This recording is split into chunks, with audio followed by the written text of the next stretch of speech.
Most vitamins are useless, but here are the ones you should take. It seems like simple, obvious advice: eat your vegetables, get some exercise, and of course, take your vitamins. Or not. Decades of research has failed to find any substantial evidence that vitamins and supplements do any significant good. In fact, recent studies skew in the opposite direction, having found that certain vitamins may be bad for you. Several have been linked with an increase in certain cancers, for example, while others have been tied to a rise in the risk of kidney stones. And a large new study out Wednesday suggests that despite this growing knowledge, Americans' pill-popping habits have stayed basically the same over the last decade. So, here are the vitamins and supplements you should take, and the ones you should avoid.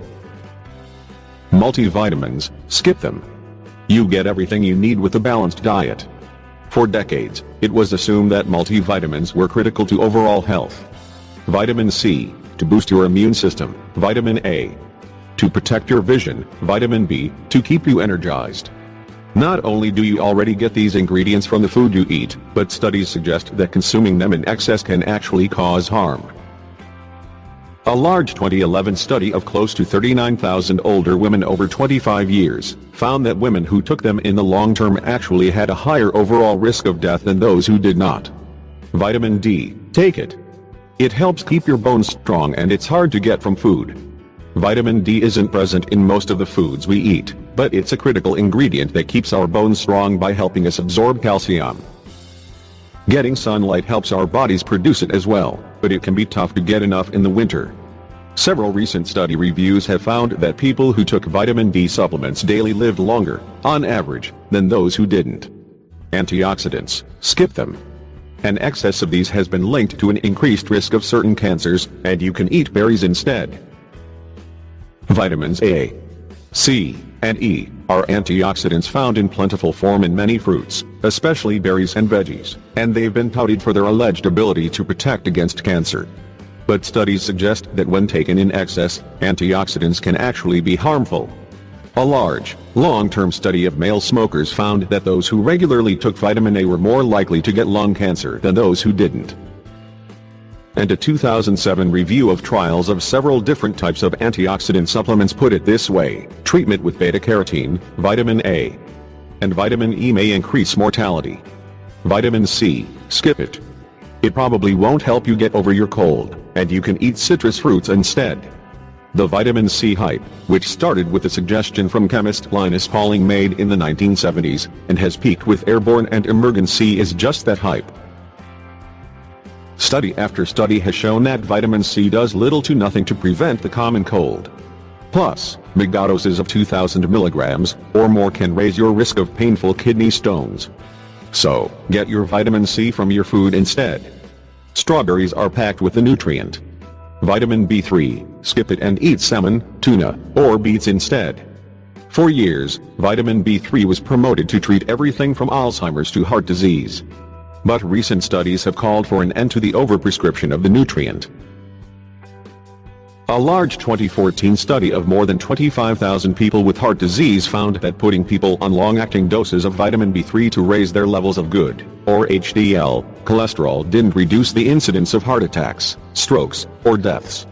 Plus, people in the study who took the B3 supplements were more likely than those taking a placebo to develop infections, liver problems, and internal bleeding. Probiotics, skip them. The science isn't advanced enough yet for them to have a significant benefit, and you can eat yogurt instead. Probiotics, pricey bacterial supplements that can cost upward of $1 per pill, but are found naturally in smaller amounts in yogurt and other fermented foods, have become a big business with a market of roughly US $23.1 billion in 2012. The idea behind them is simple: support the trillions of bacteria blossoming in our gut, which we know play a crucial role in regulating our health. But putting that idea into actual practice has been a bit more complicated. So far, the effects of probiotics have been all over the map. Sometimes they help, sometimes they don't. So rather than shelling out for a pill that promises to be a cure-all, snack on a parfait. Zinc, take it. It's one of the only ingredients linked to shortening a cold. Unlike vitamin C, which studies have found likely does nothing to prevent or treat the common cold, zinc may actually be worth it. The mineral seems to interfere with the replication of rhinoviruses, the bugs that cause the common cold. In a 2011 review of studies of people who'd recently gotten sick, researchers looked at those who'd started taking zinc, and compared them with those who just took a placebo. The ones on the zinc had shorter colds and less severe symptoms. Vitamin E, skip it. An excess has been linked to an increased risk of certain cancers, and you can eat spinach instead. The antioxidant vitamin E was popularized for its alleged ability to protect against cancer. But a large 2011 study of close to 36,000 men found that the risk of prostate cancer actually increased among the men taking vitamin E compared to the men taking a placebo. And a 2005 study linked high doses of vitamin E with an overall higher risk of death. So, if you're looking for more vitamin E, make yourself a fresh spinach salad and skip the pill. Dark greens like spinach are rich with this stuff. Folic acid, take it if you're pregnant, or if you might want to get pregnant. Folic acid is B vitamin which our bodies use to make new cells. The National Institutes of Health recommends that women who are currently pregnant, or who want to get pregnant take 400 micrograms of folic acid daily, because their bodies demand more of this key nutrient when they are carrying a growing fetus.